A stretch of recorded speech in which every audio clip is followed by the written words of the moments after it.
చూసావా ప్రకృతి విపత్తు? నీ మతం, నీ దేవుడు, నీ అధికారం, నీ గర్వం, నీ డబ్బు, నీ హోదా, నీ అహంకారం, నీ ఇల్లు కట్టుకునేటప్పుడు నువ్వు చూసే వాస్తు ముహూర్త బలం ఏది ఏది ఏది ఇక్కడ పనికిరాలేదు. గుళ్ళు, గోపురాలు, మసీదులు, చర్చిలు దేనికి మినహాయింపు లేదు. రాజు బంటు అనే తేడా లేదు.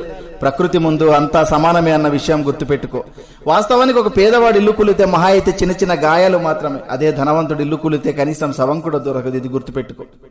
గట్టిగా బతికితే మహా అయితే 100 ఏళ్లు, అందులో రాత్రి రూపంలో 50 ఏళ్లు పోతుంది. మిగిలిన 50 ఏళ్లలో ఏమీ తెలియని పసితనం అంటే బాల్యంలో 10 ఏళ్లు గడిచిపోతుంది.